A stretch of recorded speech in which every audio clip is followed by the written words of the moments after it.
Hello there, it's the Archivist from TradingCardArchives.com, and today we're going to look at some more independent trading cards.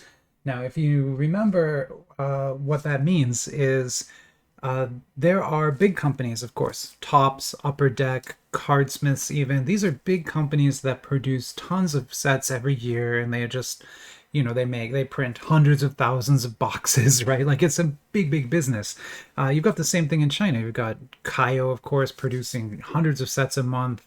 Kabog, Light Card, Lucky Card, all these big manufacturers, Card Fun, of course, Kakao. So there are a lot of big manufacturers, right?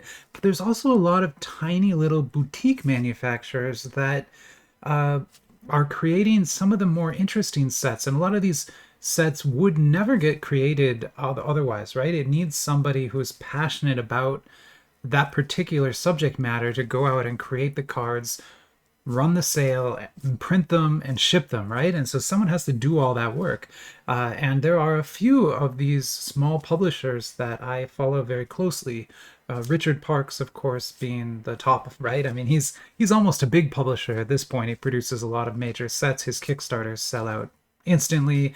He's even been featured in the Non-Sport Update magazine. So definitely a big manufacturer, but others like Leg Day Cards, who created the set we're looking at today, and Long Dog Cards are just individual artists. So these are, just people, right? Like Leg Day Cards is Lindsey Greyling. She's a famous sketch card artist. If you search her name, Lindsey Greyling, on eBay, you'll see all the sketch cards that she's made over the years for Star Wars and Marvel and that kind of thing. And so she was big into that, and then with Richard's help, started to produce her own sets. And we've seen now 3 or 4 sets from her that were all awesome. Of the Krampus set for Christmas last year with Christmas cats was exceptional. I mean, it had some of the best holographic cards we've ever seen. In fact, I have some. Let me pause here. I'll go grab some of those and show you those, just so you can get an idea of what Leg Day Cards has produced in the past. I'll be right back. I'm back. And so these are just a couple cards from her Krampus set. So this is also by Leg Day Cards. This was made for Krampus. So there was one card for each of the days of December, coming up to Christmas, of course. And they all feature this cute little kitty who's actually kind of horrifying. It's doing some really like just horrifying things with the children there.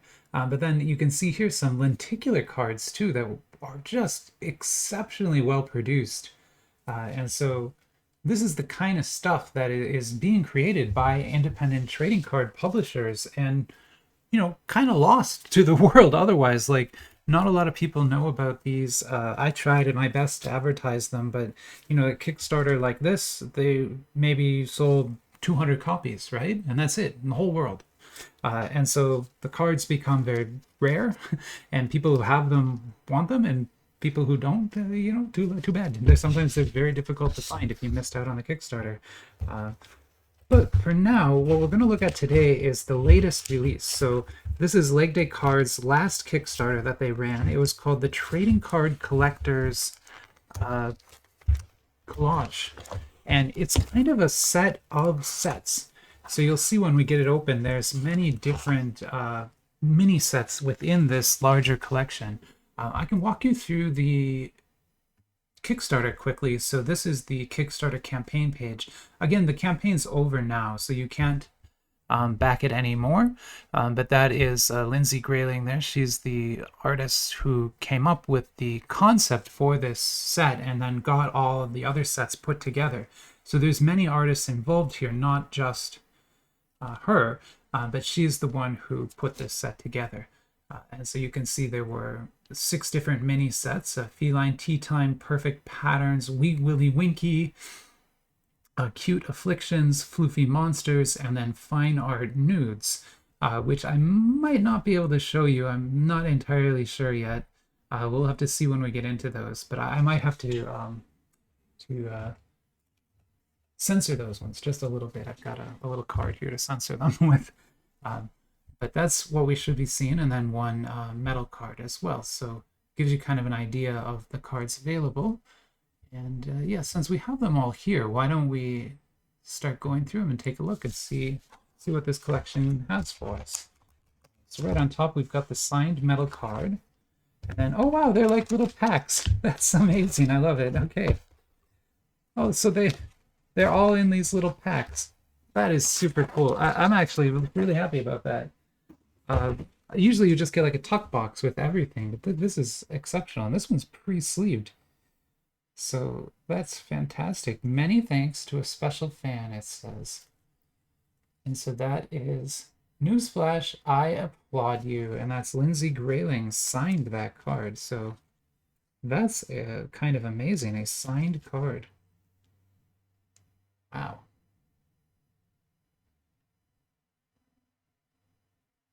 So cool.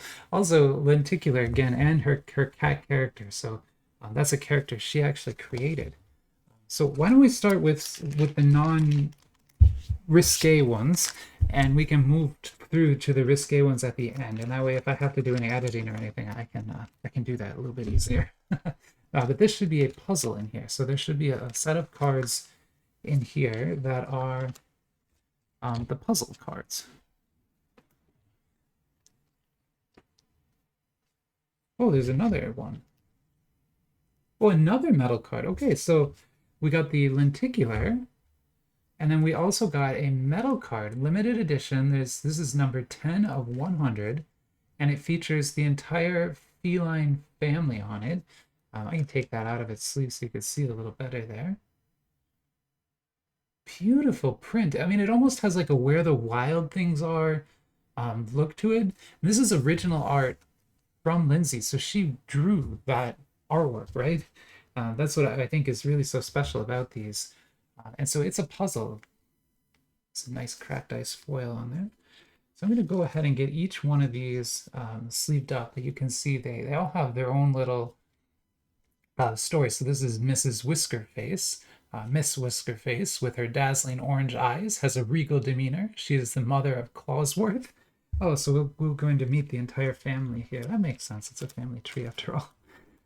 So this is Clawsworth right there. Clawsworth is a good name for a cat, actually.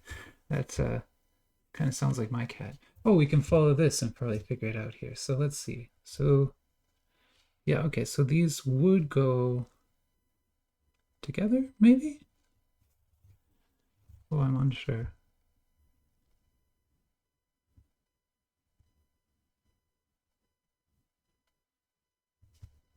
I'm very unsure. Okay, we'll keep working on it. I might need some help with the puzzle. I don't know why I'm failing so hard here today, but it does seem like maybe there's more to the puzzle than I saw, and that's why I'm failing, maybe. Oh, this one goes like that. The tree, okay. So the tree goes like that.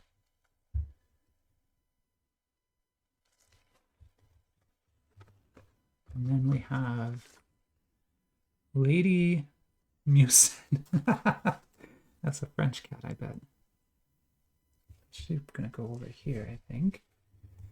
And then this one, very cute looking guy there.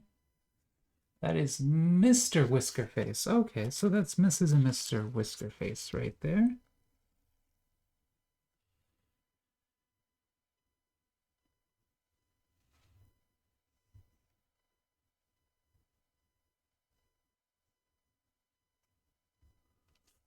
So I'm still trying to figure out what goes in between those. So yeah, I guess we'll figure it out here as we go. Maybe they are... Oh, it's like this. I see. This goes here, kind of plugs in like that. All right. It's like an overlapping puzzle. That's different than I think most puzzles, and that's why it's confusing me so much. But I think I can get it if I just try a little bit harder. Don't be so dumb. There we go. Just like that. And then this one will go maybe just like that.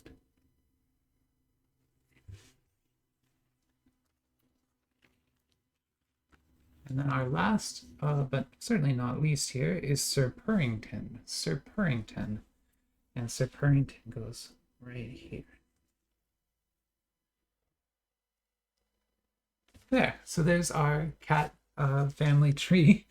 Actually, pretty cool way to do it. I mean, it's not a traditional puzzle at all, but a pretty cool way to do a puzzle. And the fact that you get the metal card showing the full image there helps a lot. And I mean, I get it. I just love the artwork too. It's so pretty. And even the tree has kind of a cat face to it. So, you know me, I love cats. I've tried to get Batman, my cat. We have 3 cats in the house, but the cat that belongs to me is Batman. And I've tried to get him to star in videos before, but he does not want to sit here for very long. I can get him to sit here for like a minute, but as soon as I start turning things on, he runs out of the room. So I haven't been able to share Batman with you yet. So here we go. These are Purrfect Patterns. So these are going to be cats wearing some patterned clothing. One there.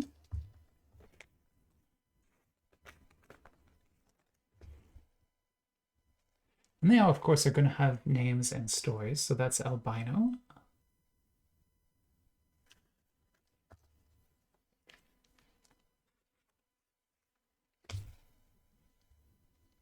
What a cool set. And again, it's just such a unique thing that you won't be getting from any major manufacturers. They're just not going to make a cute cat card set. I wish they did.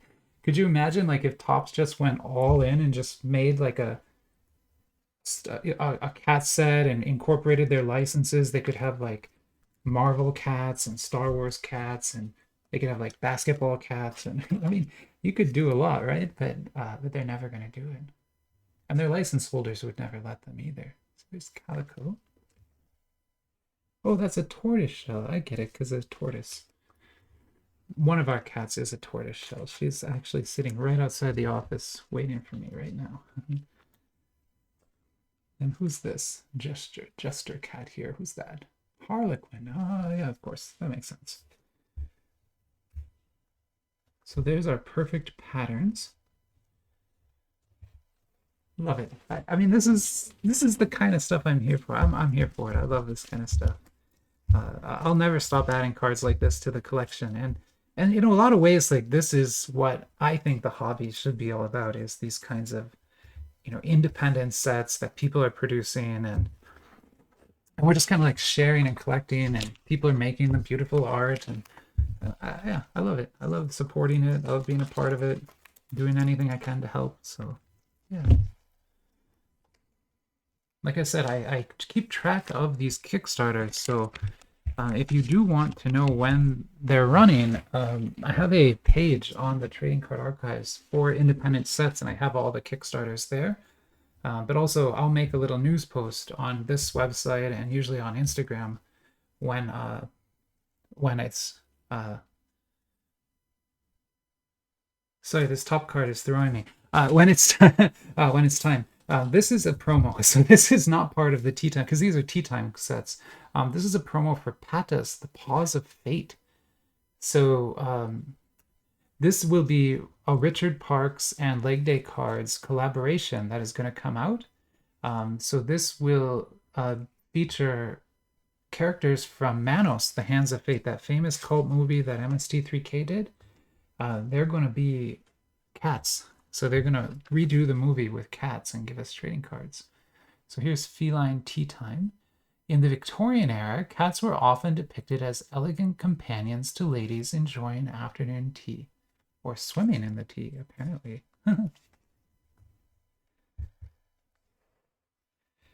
Oh, they're kind of stylized by country, I guess. So here's in ancient China, cats were highly regarded for their grace and elegance.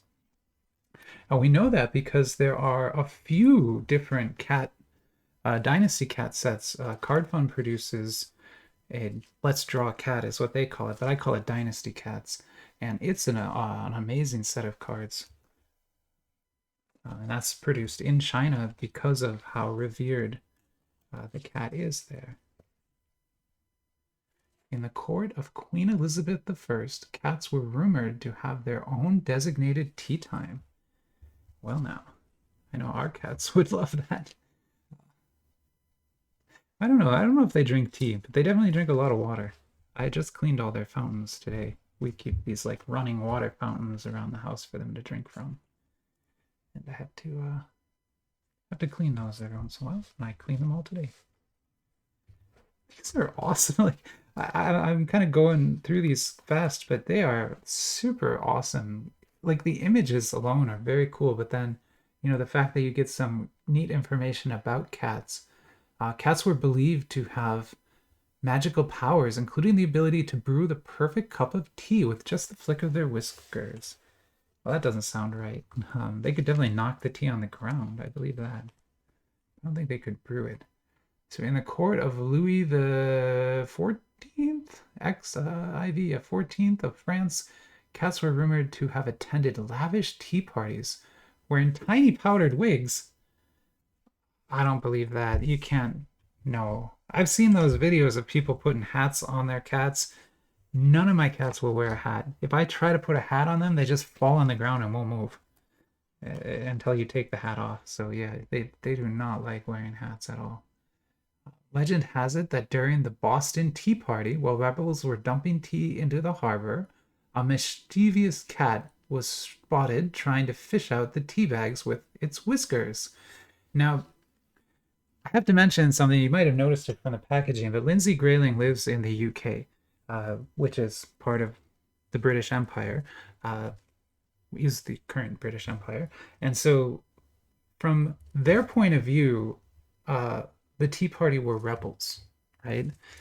From our point of view here in the US, we think of them as, they're the freedom fighters that helped to get us the Declaration of Independence and to start all that going, right? And so that's an interesting thing, right? Because when you are in the UK, they talk about them as the rebels and terrorists, right? Which they were to those people, but it's all a matter of perspective, right? From wherever you're coming from and how you want to look at it. And that's not intentional. I mean, she's not a big monarchist or anything. At least I don't think so. But if you are, I'm sorry. But it's more just fascinating to me to see that kind of difference in language being used. It kind of helps us to sort of understand that, like, even though we might think of something as being really bad, you have to think of it in always in perspective, right? And that can be very, very difficult to do because a lot of times you look at it and you're like, oh my God, those people are just throwing all the tea in the ocean. They're horrible people. But then, in the eyes of history, it turned out that if they hadn't have done that, we wouldn't have had the independence that we did. We wouldn't have gotten America. So like, there's a lot of things that happened later on that gave that event perspective beyond just people throwing other people's tea into the ocean, right? Which all it was at the time. Anyway, that's enough politics. I need to stop getting into political tangents. Sorry about that. It wasn't even that political, but still. Okay, that's enough. Tea. We're talking about tea and cats. Very cute cats. Very cute tea. I love the big eyes. Super endearing. And I love the Manos Hands of Fate. That's going to be awesome. I'm very, very exceptionally excited about that. So these are our two kind of racier ones. So why don't we do the Floofy Monsters next? So this is going to be a set of very, very cute little monster cards. I love these packages. I wonder if she like heat sealed all these herself. That seems like it would be a lot of work, but I mean, it's super awesome if she did do that. Yeah, let's go through our Floofy Monsters now. So we've actually got two Nigels. Okay. One is a promo. Okay, so this is actually a promo.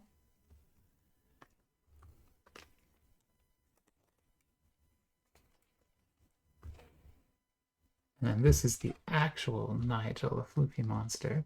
I love it because it's a sheep and a cat. How to care for your monster. Oh, beautiful. Needs to be brushed daily. That makes sense. Then we've got a mushroom. Mr. Fungles. That's a beautiful name. Mr. Fungles. Makes sense for a mushroom, but yeah.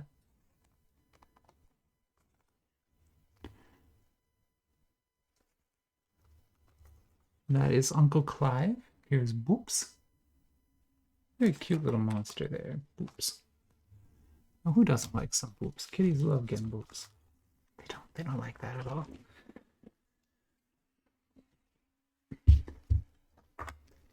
And you get some more sleeves. Believe it or not, I'm actually kind of running low on these. I have maybe 20 packs left, which that's not a lot. That's like maybe 3 weeks worth. So I'm gonna have to buy another case of sleeves, which I didn't think I'd ever have to do. So that's gonna be quite a thing. Twiglet, love it.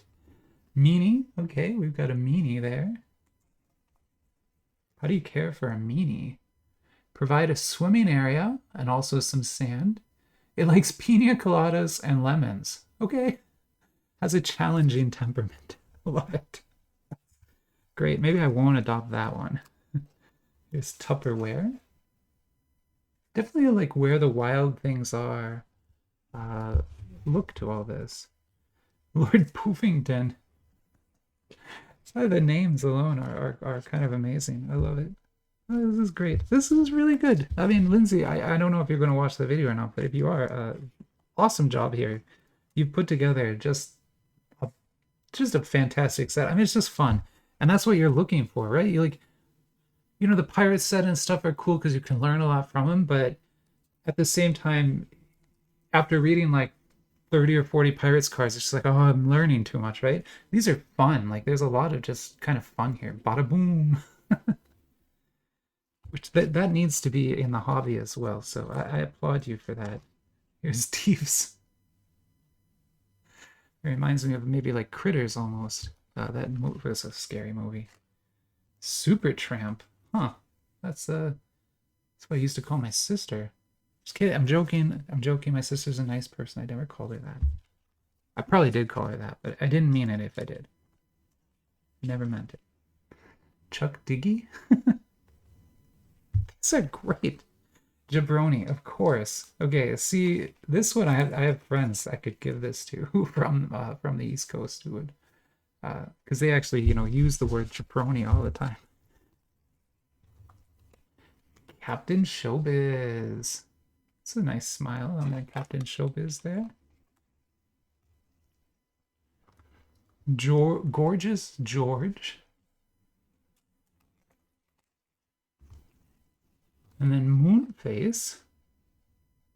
Moonface just kind of looks cute.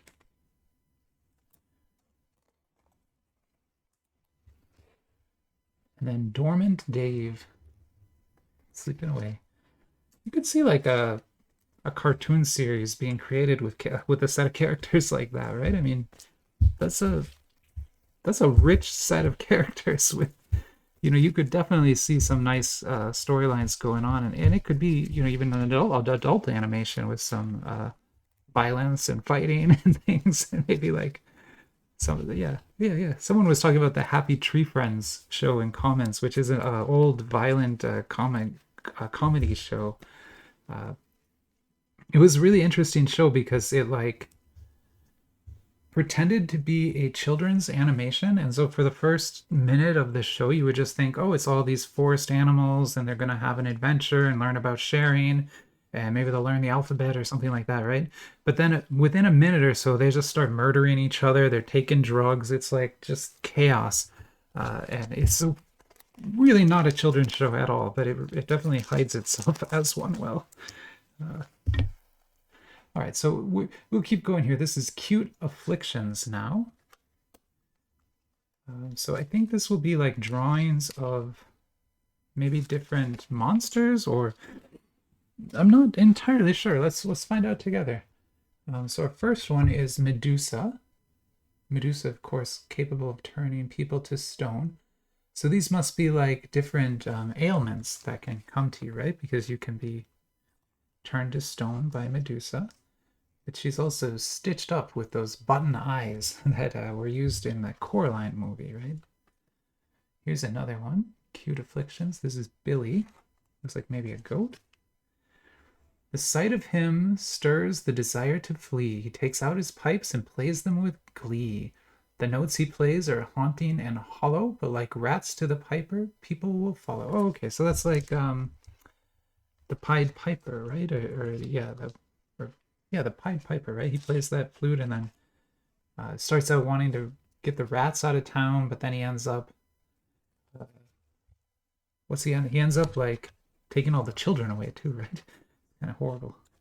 You know, in the actual okay, sorry, tangent time again. In the actual story for the Pied Piper, whenever we hear it as kids and stuff, it's kind of like, you know, oh, it's just this lesson about maybe not following all the other kids, right? And stuff like that. But you really didn't have a choice because the Pied Piper was kind of hypnotizing you with his music, and so you had to follow him, right? But if you couldn't walk, you couldn't follow him. And so what the Pied Piper did is the night before he went into the town to take all the children away, he actually went to one family and cut off the toes of their kid because the family was nice to him. And he's like, well, I'm going to spare your child. And the way he spared their child was to cut off its toes so that when he played the pipe, the child couldn't walk, even though it wanted to, right? Because the pipe was hypnotizing all the children. But that child was saved because the Pied Piper cut off his toes. Like, oh my God, that's one of those Brothers Grimm fairy tales. And you have to understand, like, all of those fairy tales had this really dark element to it that was usually left out of the tellings that we see today, right? But if you go back and actually read those stories, they were quite quite dark. This is interesting. So this is Kali. Kali is, of course, a Hindu god, and the god of destruction and creation. So it's both things, right? Death and salvation. It's a pretty interesting concept. I don't want to get too much into it. I've already done like 2 tangents. I don't want to get into a whole tangent on the Hindu religion, but Kali is a super interesting god to learn about. That's a cool set there too. Very interesting kind of thing for sure. Okay. So now we're getting into what I would think of as the two of the risky sets. This one is probably less risky because mostly just cute. Although you'll see the subject matter is a little bit adult, just a little, not too much. We can handle it here, I think. I mean, we've looked at waifu cards, so we can definitely handle this stuff. But please keep in mind that these are not for children anymore. These are Wee Willy Winky, and as you can see from the round-shaped feet with little hairs on them, Willy here is a particular kind of Willy. A particular kind. I'll let you guess what kind. You can guess. I don't know if you can tell or not. Oh, it's dark. Oh, God. Oh, oh, my goodness. With the little dinosaur feet. Oh, geez. Oh, that is absolutely... Oh, this might be my favorite trading card ever made. I gotta ask Lindsey if she has a print of that.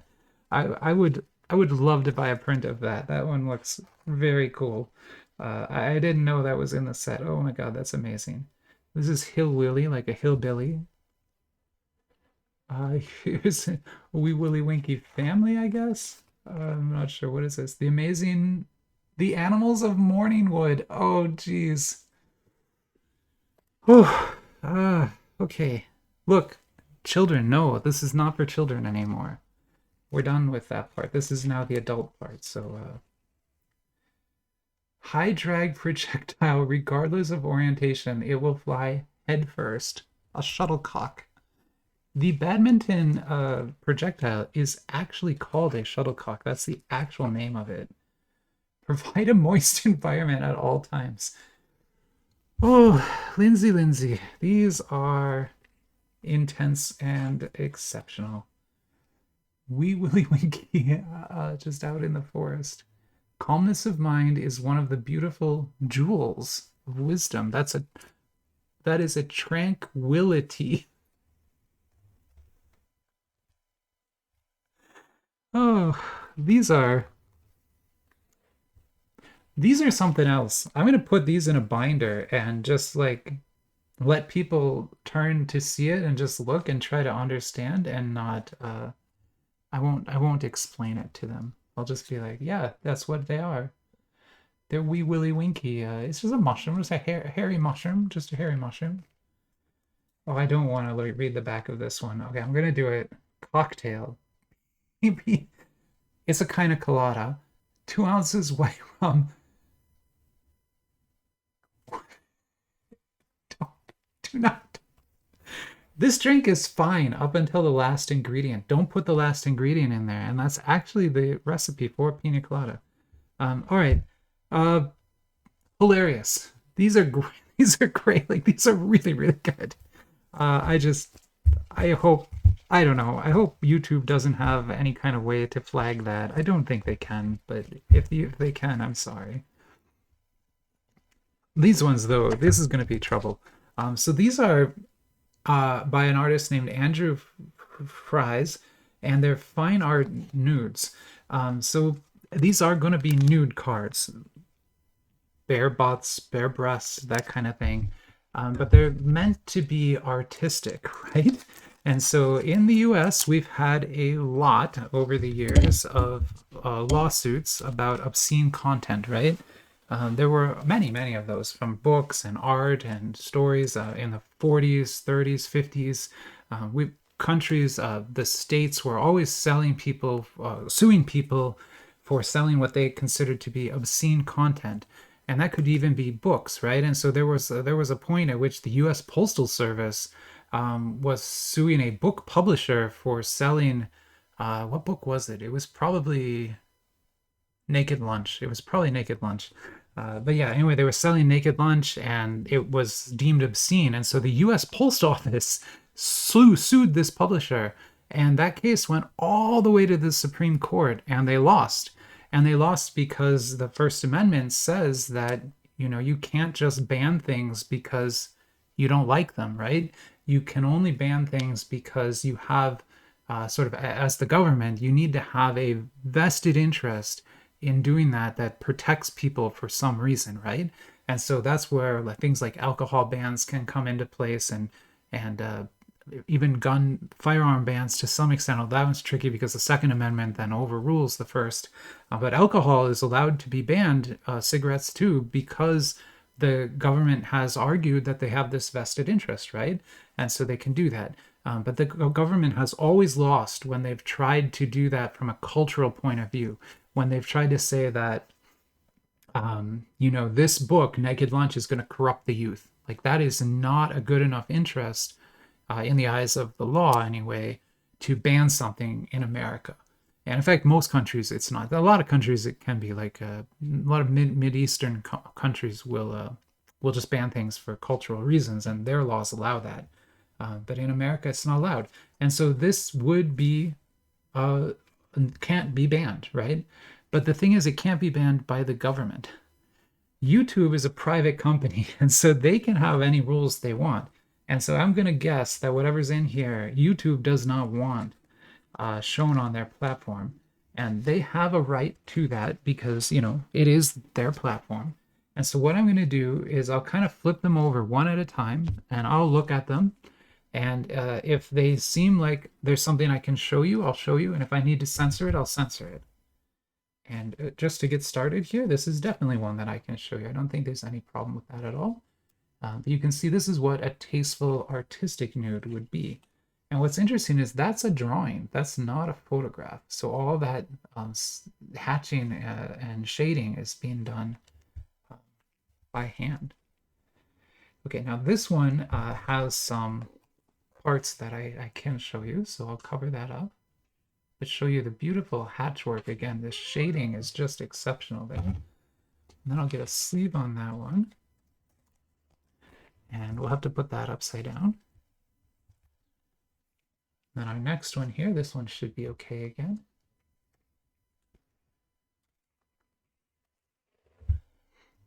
Like, remember, we have looked at some waifu cards that are way worse than that, right? And so that really isn't so bad. This one's got one part that I can't show you, but the rest is actually not so bad. But I still can't show you that whole card, so I will be covering that one up again. And this is YouTube's rules, but we have to respect them. I mean, we're on their platform. We need to be respectful of the rules that they've set. Like, it's just what you have to do. It's like, imagine you're visiting someone's house, right? And they don't want you to wear shoes in their house. And they tell you ahead of time, they're like, hey, you know, my parents, they want you to take your shoes off when you come in. Like, you're going to do that, right? Like, that's the nice thing to do. If you're visiting a friend or something, like, you're not going to be this mean person who just leaves their shoes on. Like, that's not a cool thing to do, right? And so it's the same thing. We're in YouTube's house right now, and so we're going to play by YouTube's rules, even if those rules aren't rules that we agree with, and maybe not rules that the government agrees with, but we still have to play by their rules. And so I'll show you what I can, but I have to hide the rest, unfortunately. I'm sorry. This one's very nice, actually, even just as an art piece. I can show you the shading here is quite good. I mean, this is me now. I have an art history degree. I'm sorry. I like to talk about art a lot. But this is actually really hard. The musculature around the neck here, clavicle, these muscles that are under your arm here, really hard to draw, actually. And so a lot of times when you're in an art class and you're doing nude drawing, which is a part of art class, I've done it myself, you know, where a nude artist, nude model comes in and you just draw the pictures. It could be a male or female, right? And they'll do a pose like this, and it is really difficult to get the shading of all those muscles right. So excellent work here. This is clearly a talented artist who made these. Okay, sorry, another one where I just have to kind of censor a little bit, but I'll show you what I can. So another this is an area again here where you can see the vein in the knee there. This is a very good piece of art. Like, that is exceptionally hard to do. If you should try it. Like, if you've never tried sketching a figure like that, and you think it's easy, you should try it. It's not easy, trust me. I've done it, and it's quite difficult to do. So we'll censor that one too a little bit. So I can't show you all the fine. I mean, you can still see some of the neck there is quite good. And the hair too. I mean, it's just exceptional. Like, if I was doing this, I would have just kind of scribbled a little bit of the hair, and I wouldn't even have tried to do as much of the hair as this artist has done. And then we'll do one more here. And again, just super realistic musculature, the clavicle there. Like, I can't stress enough how difficult that is to do. And so to have it captured so well on trading cards like this is exceptional. It's unfortunate that I can't show as many of these as I'd like, but still, friggin' amazing. These are amazing. I'm really, really, really happy with these. The whole set is incredible. I mean, they've done such a good job here. Lindsey Greyling and Leg Day cards, another lenticular that is exceptional. I love it. I love this. Okay, so it's been fun. If you know of any independent trading card publishers that I have missed and not known, don't get cards from, let me know, because I want to support as many as I can. But for now, I think we'll end the video here. And it's been a 40-minute video, sorry, but there were a lot of cool cards to look at. And I wanted to make sure you got a good look at all of them, because it's quite a nice set. And again, just something you just will not get from anyone else. I mean, Topps is never going to make that. I think I can guarantee that. They might make a Tea Time cat set. Maybe they'll do that someday, but they're absolutely never going to do a Wee Willy Winky set. And they should. It turned out great. I mean, it couldn't be any better than that. Just look at that thing. It's so perfect. Like, it's just so perfect. Like, oh my God, amazing. I'm amazed. Anyway, okay, so yeah, I'll say goodbye here, and have a great rest of your week. Stay away from giant Wee Willy Winky monsters. They're scary. Bye bye.